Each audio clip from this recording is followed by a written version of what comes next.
What's going on, everybody? Now, welcome back to another screen record session. Alright, now real quick, we're doing this in real time. Now, what does that mean? It means I didn't plan on making this vid. I didn't read this article yet. I just stumbled upon it just a couple days ago and took a picture of it. And I've got my own reasons for kind of diving into this because of a video I made about a good 3 weeks ago where I spoke on creatine a little bit and the roles it could play on your blood, and I got much more into detail in that vid. This one right here is what it's called, and I did that vid back in April 27th. So I just thought the timing of it was it intrigued me. It intrigued me. So we're gonna dive into this one. All right, relationship found between creatine in the brain and recovery from traumatic stress, and we're gonna kind of see what they got to talk about in this vid right here. Okay,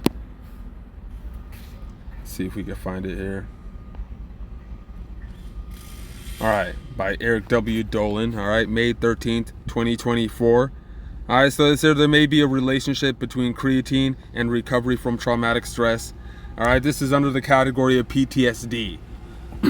All right, a new study published in the Journal of Affective Disorders provides preliminary evidence that creatine levels in a specific region of the brain could play a role in recovering from traumatic events. All right, now they conducted this with United States veterans, all right?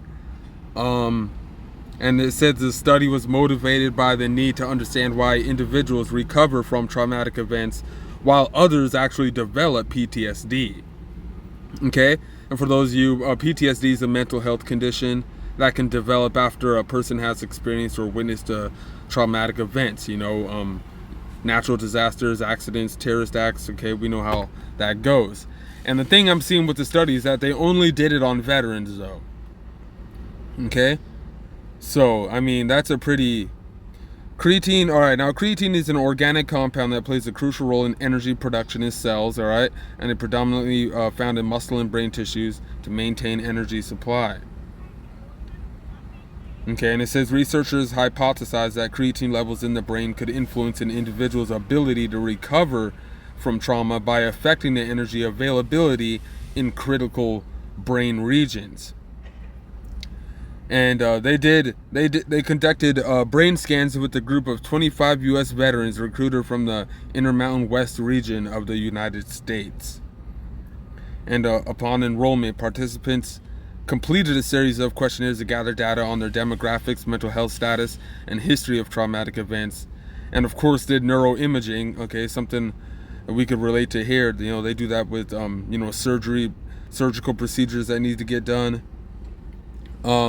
They did an MRI to measure the concentration of brain chemicals, key areas implicated in emotional regulation and response to stress.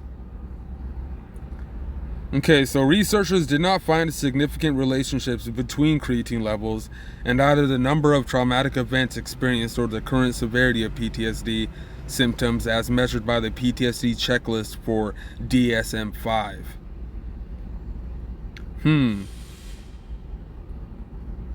Yeah, and then of course it says the study, however, has several limitations. The sample size was relatively small. Participants were predominantly male veterans. Yeah, so that's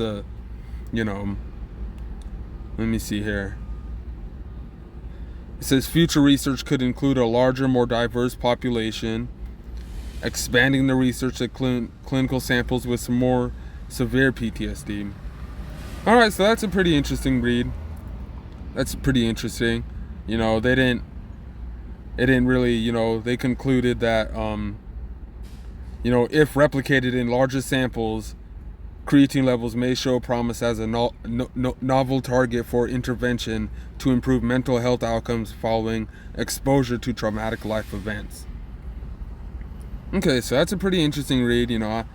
I thought it was pretty funny how I stumbled, upon this, and I kind of spoke on it earlier.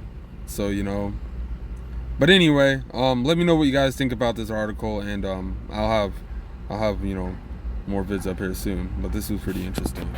Thanks for listening.